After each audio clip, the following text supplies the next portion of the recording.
में आप लोगों को जो है प्रेस कॉन्फ्रेंस आयोजित की गई, क्योंकि एक बहुत इम्पॉर्टेंट एक केस हुआ था IT एक्ट से संबंधित था, जिसमें कि नवंबर 2024 में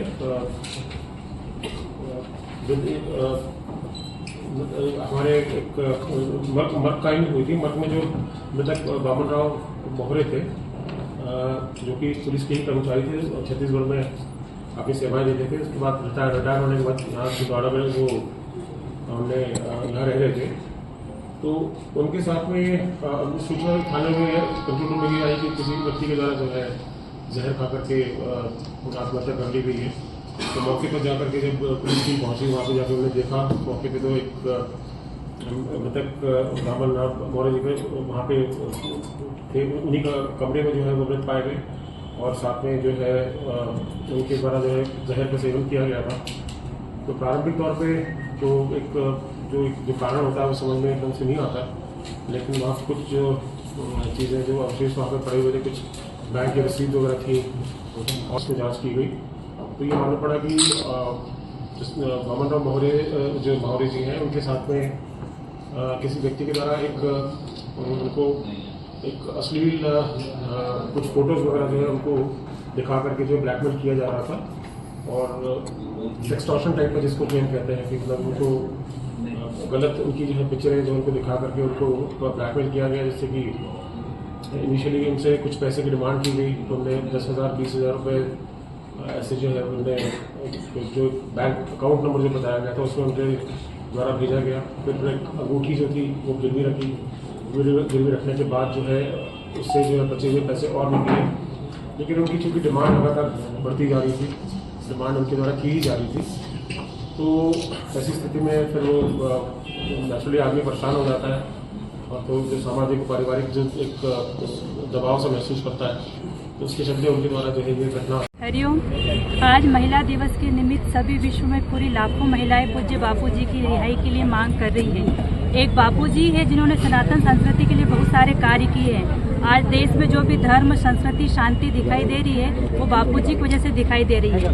एक बापूजी एकमात्र ऐसे संत थे जिन्होंने सुपर पावर कहलाने वाले अमेरिका के शिकागो में विश्व संसद में ऐसा भारतीय सनातन संस्कृति का प्रचार प्रसार विवेकानंद जी के बाद दूसरा कोई संत था, तो वो थे हमारे गुरुदेव जी, जिन्होंने भारत वहाँ पे जाकर विदेश में सनातन संस्कृति का डंका बजाया और जिसकी सुवास आज तक पूरे विश्व में चली आ रही है। तो वहाँ के विधानसभा द्वारा बापूजी को सर्वोच्च संत के द्वारा सम्मानित किया गया है। विदेश में भी हमारे बापूजी को सम्मान दिया जा रहा है, और हम इस बात के सरकार के आभारी हैं कि उन्होंने बापूजी के इलाज के लिए उनको रिहाई दी है, लेकिन जमानत दी है। पर हम चाहते हैं पूरे विश्व की महिलाएं रैली निकालकर प्रार्थना कर रही सरकार से कि हमारे बापूजी को सम्मान बरी करे, क्योंकि हमारे बापूजी उसके पात्र हैं। और विदेश के और देश से सभी कोने कोने से महिलाओं द्वारा यही आवाज निकल रही है कि हमारे बापूजी को सम्मान रिहा किया जाए।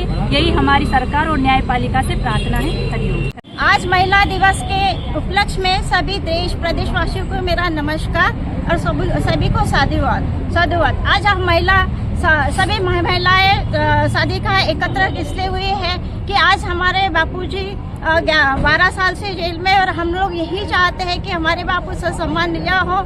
जैसे हमारे राम जी 15 साल वनवास भुगते हैं, वैसे ही हमारे बापूजी ने भी 12 साल वनवास से करे। तो हम यही चाहते हैं कि हमारे बापूजी से सम्मान हमारे बीच में आए, क्योंकि हमारे बापूजी के स्वास्थ्य अच्छा नहीं रहता, और हम महिलाओं की, शक्ति नारियों की यही पुकार है कि हमारे बापू हमारे बीच में आए। और बापूजी ने हमारे इतने भारतीय संस्कृति के लिए इतने अनेक कार्य किए हैं, जैसे कि माता पूजन, पिता पूजन, तुलसी पूजन, साहित्य वगैरह, इतने सांस्कृतिक के कार्यक्रम इतने कहे कि पूरे भारत में हमारे बापू का वैसे ही डंका बजा हुआ है। और हमारे संस्कृति में ये बापू के साथ जो अन्याय हो रहा है कि ये हम लोग नहीं सहेंगे। हम अगर हमारे बापूजी को रिहा नहीं करेंगे, इसका विरोध करेंगे, आंदोलन करेंगे। हमारे बापूजी के साथ सम्मान रिहा करो, यही हमारी नारी शक्ति की पुकार है। और महिला दिवस के, अंतर्राष्ट्रीय महिला दिवस पर के इसमें हम लोग यही चाहते कि हमारे बापूजी रिहा करो, भाई रिहा। बापूजी निर्दोष है, हर नारी मैदान में, बापू के सम्मान में, हर नारी मैदान में, बापू के सम्मान में,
7वां जन औषधि दिवस मना रहे हैं और आज मिल जाएगी तुमको वैसे नो के सामने लोगों ने देख रही देश के लोगों को और अच्छी दवाइयाँ मिले, जैविक दवाइयाँ मिले, इस उद्देश्य से प्रधानमंत्री जी ने और निश्चित तौर पर आज देखे सकते हैं कम दाम कम दवाई, तो इसको लेकर के आज पूरे देश में आयोजन हो रहे हैं। हमने देखा कि 2014 के पहले हमारे देश में मरीज इलाज करवाने के लिए कितना पैसा खर्च करते थे, लोगों ने देखा इलाज के लिए अपना मकान सब कुछ देते थे। लेकिन 2014 के बाद जब देश की कमान प्रधानमंत्री ने संभाली तो सबसे महत्वपूर्ण परिवर्तन अगर कहीं हुआ है स्वास्थ्य के क्षेत्र में हुआ है। दुनिया की सबसे बड़ी योजना आयुष्मान भारत योजना प्रधानमंत्री ने 65 करोड़ लाभ होता है। उसके बाद आगे और सस्ती दवाइयाँ मिले उस उद्देश्य से प्रधानमंत्री जन औषधि केंद्र पूरे देश में खोले गए और आज हम देखने में आता है कि 75% से लेकर 90% तक सस्ती दवाइयाँ मरीजों को उपलब्ध हो रही है, जैविक दवाइयाँ, जिससे मरीजों के ऊपर ज़्यादा बोझ नहीं पड़ता है, पैसों का नहीं पड़ता और अपना स्वास्थ्य ठीक कर सकते हैं। तो देश के प्रधानमंत्री नरेंद्र मोदी का हम सभी लोग 7वें जन औषधि दिवस यहाँ पर मना रहे हैं और पूरे देश में आज यह आयोजन हो रहा है। इस अवसर पर उपस्थित हमारे जिले के कलेक्टर साहब, हमारे महापौर भाई विक्रम आके जी, डीन साहब, CMHO साहब, हमारे चिकित्सा प्रकोष्ठ के जिले के संयोजक डॉक्टर हरजानी जी, राजू नरोटे जी, अज्जू ठाकुर जी, बंटी पटेल जी, विश्वेंद्र बेस जी, रिजवान भाई और उपस्थित डॉक्टर्स, हमारे शहर के गणमान्य नागरिकगण, यहाँ पर उपस्थित मरीजों के परिजन एवं रेड क्रॉस के सदस्यगण। हमारे देश के यशस्वी प्रधानमंत्री नरेंद्र मोदी जी के नेतृत्व में आज पूरा देश 7वां जन औषधि दिवस हम लोग मना रहे हैं और यह जन औषधि दिवस हमारे प्रधानमंत्री जन औषधि केंद्र जिला चिकित्सालय के सामने यह आयोजन हो रहा है। और आज बताते हुए खुशी होती है कि हमारे देश के यशस्वी प्रधानमंत्री नरेंद्र मोदी जी के नेतृत्व में आज देश के करोड़ों मरीजों को सस्ती दवाइयाँ और अच्छी दवाइयाँ ये मिलने का अगर काम किया है तो देश के यशस्वी प्रधानमंत्री नरेंद्र मोदी जी ने किया है। आज हम 7वें जन औषधि दिवस पर एकत्रित हुए हैं जो कि देश भर में किफायती। माननीय सांसद महोदय, आपके चहेते, हम सबके चहेते लाडले श्री यहाँ विकलांग लोग उपस्थित हैं, इस तरफ को आप इसके बाद रवाना करेंगे। तो आपके निवेदन, इस जिला अस्पताल है, इस पे पूरे जिले की नजर है, सेवा जनता पर मिल सके, इस उम्मीद के साथ मैं आपको सादर आमंत्रित करता हूँ। कृपया अपने माननीय महापौर श्री विक्रम आके जी, डीन मेडिकल कॉलेज, CMHO और उनकी पूरी टीम, सिविल सर्जन और उनकी पूरी टीम, 85 सभी सम्मानीय अतिथिगण मेरे सामने बैठे हुए सभी सम्मानीय भाइयों बहनों, ये जो आपके सांसद जी हैं, आप लोग हमेशा मेरे जब भी आप चर्चा करते हैं चाहते हैं कि जिला चिकित्सालय में जो स्वास्थ्य की सुविधाएं हैं बहुत बेहतर तरीके से होनी चाहिए, पहले से व्यवस्थाओं में सुधार दिखना चाहिए। आप हमेशा जब भी बात करते हैं तो चिंता करते रहते हैं कि ज़्यादा से ज़्यादा लोगों को कैसे सेवाएं दी जा सकती हैं, इस अस्पताल से लोगों को ज़्यादा से ज़्यादा इलाज और सुलभ इलाज कैसे दिया जा सकता है और सुविधाएं कैसे बढ़ाई जा सकती हैं। हमेशा आपके जो सांसद जी हैं चिंता करते रहते हैं। ये आपके लिए एक बड़ी अच्छी बात है कि आपके जनप्रतिनिधि आपके बारे में इतना अच्छा सोचते हैं और आपके बारे में चिंता करते रहते हैं। ये जन औषधि जो केंद्र है, माननीय प्रधानमंत्री जी की एक बहुत महत्वाकांक्षी योजना है जिसमें विभिन्न तरह की दवाइयाँ यहाँ अवेलेबल होती हैं।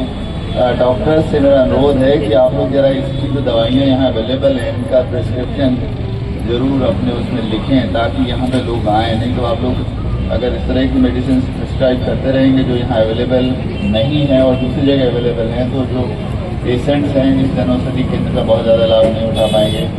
जिला अस्पताल के और मेडिकल कॉलेज के दोनों डॉक्टर्स और पैरामेडिकल स्टाफ से मेरा अनुरोध है कि आप लोग हमेशा संसाधनों का रोना बंद करिए, बल्कि आप जितने लोग अवेलेबल हैं उतने लोग भी बहुत बेहतर सेवाएं दे सकते हैं। जितना स्टाफ यहाँ अवेलेबल है, जिस हिसाब से यहाँ पे बेड अभी हम यूज़ कर रहे हैं उतने ही स्टाफ के माध्यम से हम और बेहतर सेवाएं दे सकते हैं।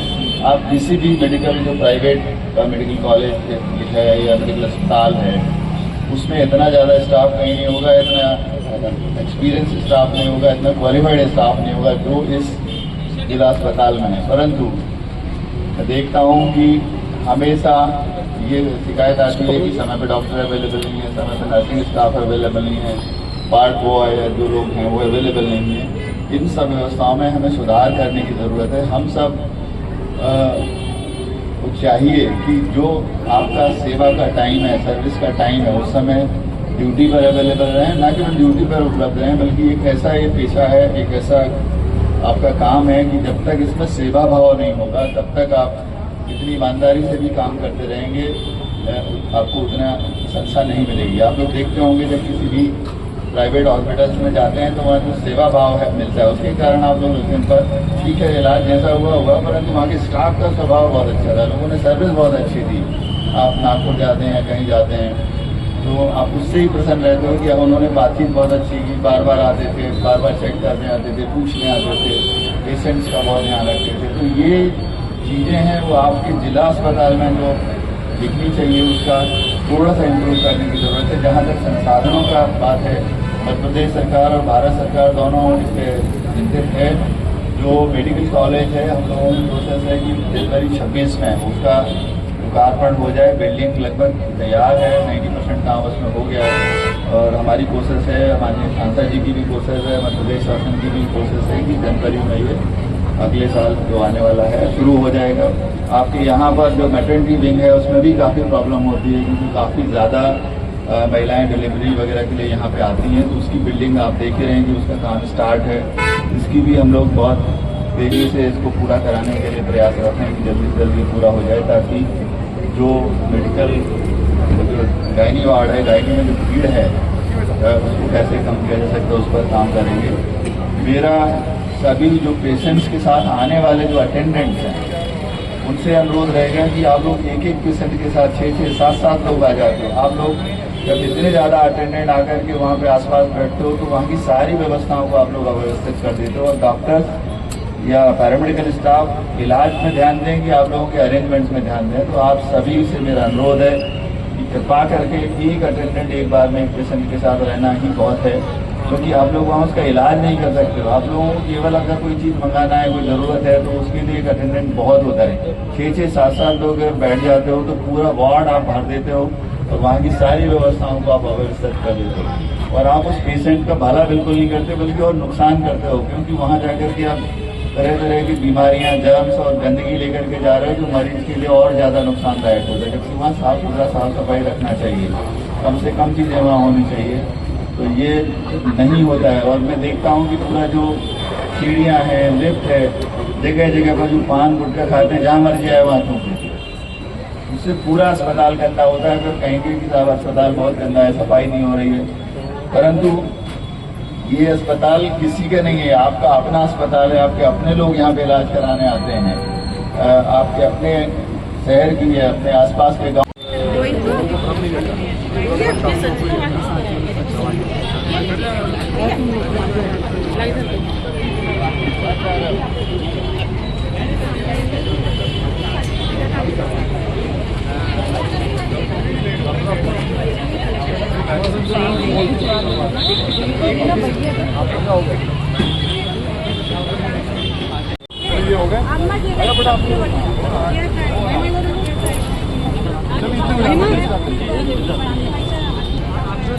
बच्चों को बुला लीजिए, आ जाओ।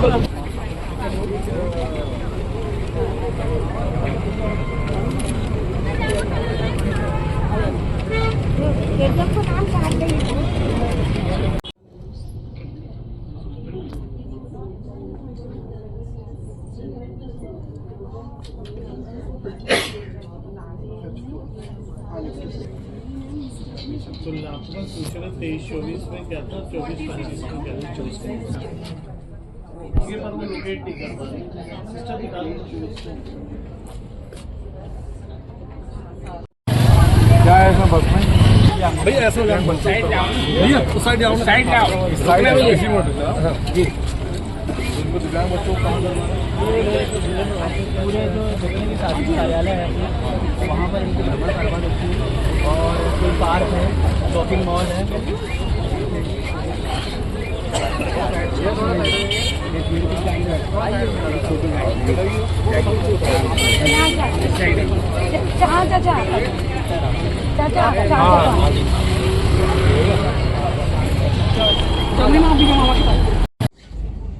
और जो उसके साथ जो है हम वही जो निविदा वाले जो एक्स्ट्रा कोई आदमी जाएगा फ्री पास के आगे अगर वो बाहर करेंगे निविदा का ये बात करेगा फ्री पास तो रहेगा इसमें क्या होगा तो फ्री पास का भी जो है तो एक सब पीछे नहीं जो पास वाला सिस्टम चालू हो गया अभी इस तरह से ओवरबर्डन तो है ही हमारा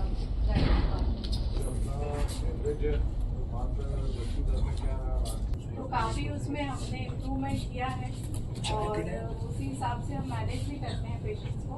और हमारे पास रेफर इन बहुत ज़्यादा है, रेफर आउट कम है हमारे, तो हम जितना हमारे रिसोर्स यदि हमें मिलते हैं तो उससे भी हम लोग अपन फुलफिल कर पाते हैं। वो भी नहीं 2 दिन डॉक्टर्स की ड्यूटी लगाने पर आसिया में बहुत सारे 2-3 गायनेकोलॉजिस्ट है पर वो करना नहीं चाहते हैं क्योंकि यहाँ का बहुत हेक्टिक शेड्यूल होता है और उनका ये रहता है कि वो यहाँ आएंगे तो फिर वहाँ का अलग से शरीर है ना शरीर वो पूरा मैटरनल चाइल्ड हेल्थ बन जाएगा तो अलग से कुछ ऐसा कुछ क्यों